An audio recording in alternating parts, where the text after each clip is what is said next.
ఆ దివ్య గురు పరంపరలో భాగంగా యోగద సత్సంగ సొసైటీ ఈ దేశానికి, ముఖ్యంగా ఈ సమాజానికి, సమాజంలో ఉన్న యువతకి అందిస్తున్న సేవలు ఎటువంటివి స్వామి?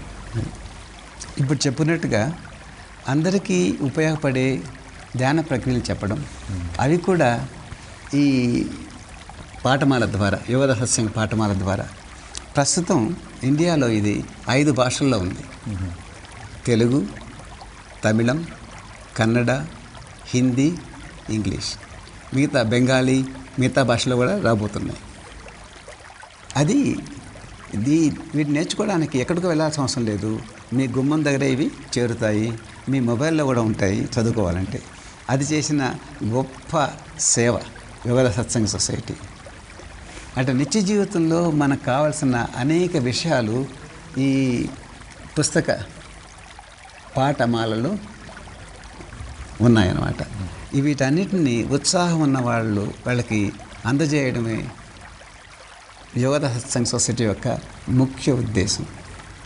అది ఒక సేవ, ఆధ్యాత్మికమైన సేవ ప్రజలకి. అంతేకాకుండా యోగద సత్సంగ సొసైటీ ఆఫ్ ఇండియా ఎన్నో పాఠశాలలను, హాస్పిటల్స్ని జరుపుతున్నాయి.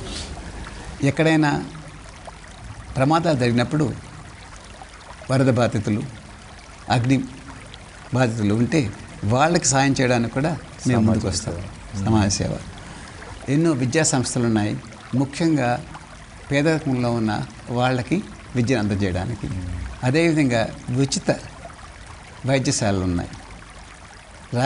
మా రాంచీ ఆశ్రమంలోని ప్రతి వారం 3 రోజుల పాటు క్యాటరాక్ట్ ఆపరేషన్ చేస్తారు.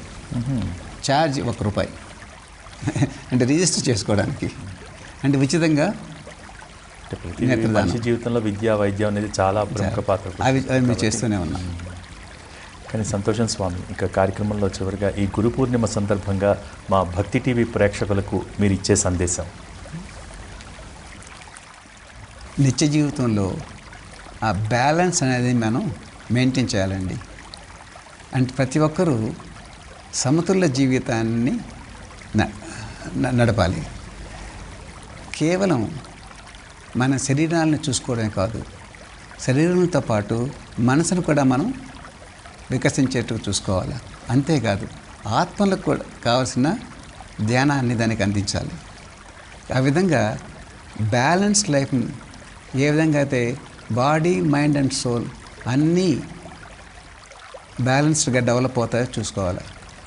దానికి చేయాల్సింది ఏంటంటే మీ బాధ్యతలను మీరు నిర్వర్తిస్తూనే, మీ వయసు ఎంతైనా, మీ బాధ్యత ఎలాగైనా, మీ వృత్తి ఏదైనా సరే వాటిని మీరు కంటిన్యూ చేస్తూనే ప్రతిరోజు కొంత సమయం ధ్యానానికి కేటాయించండి.